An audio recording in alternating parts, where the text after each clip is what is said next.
بارك الله لي ولكم في القرآن المجيد জামিয়া সিদ্দিকিয়া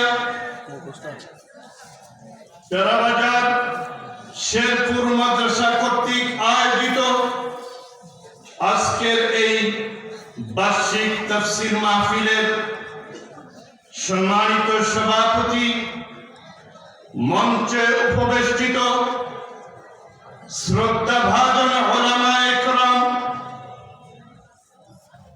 শেরপুর জেলার ব্যবসায়ীগণ, শিল্পপতি,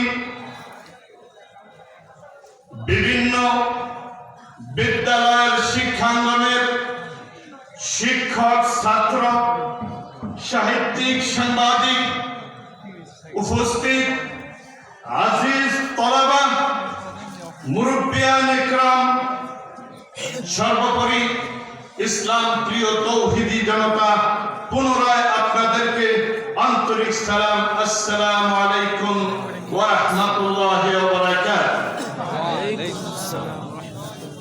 মহান আল্লাহ পাক রব্বুল ইজ্জত ওয়াল জালালের দরবারে অসংখ্য শুকরিয়া ও কৃতজ্ঞতা যে আল্লাহ পাক রব্বুল আলামিন করুণা করে, দয়া করে আপনাদের আমাদেরকে আজকের এই দ্বীনি মাহফিলে সময়গত হয়ে গুনাহ মাফ করিয়ে জান্নাত কামাই করার পরিবেশ তৈরি করে দিয়েছেন। বলুন আলহামদুলিল্লাহ। আলহামদুলিল্লাহ।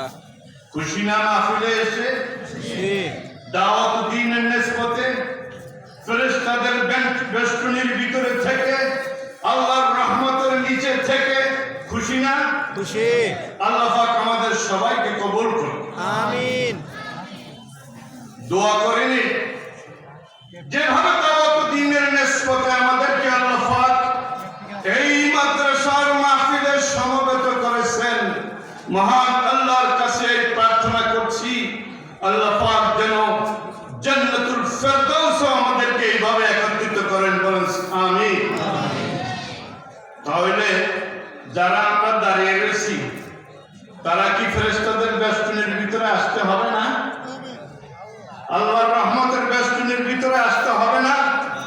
মাহফিলের আদব রক্ষার্থে এদিক সেদিক যারা দাঁড়িয়ে রয়েছেন অনুগ্রহ করে ফ্রেন্ডারে সমবেত হন। আল্লাহ পাক সবার উপরে রহমত বর্ষণ করুন। বলেন আমিন। সম্মানিত সুধী মণ্ডলী, প্রিয় ইসলাম প্রিয় ভাই বন্ধুগণ, আমি কোন প্রফেশনালি ওয়াইজ বা বক্তা নই, বরং দাওয়াত দ্বীনের নিসবতে সওয়াবের আশা দ্বীনের রব এবং কালেকশনে আপনাদের সম্মুখে হাজির হয়েছি। আল্লাহ পাক এই হাজিরাকে যেন কবুল করে আমার নাজাতের উসিলা করে, আপনাদের নাজাতের উসিলা করে। বলুন আমিন। আমি আপনাদের সম্মুখে কোরআনে কারীমের একখানা মুখতাসর আয়াত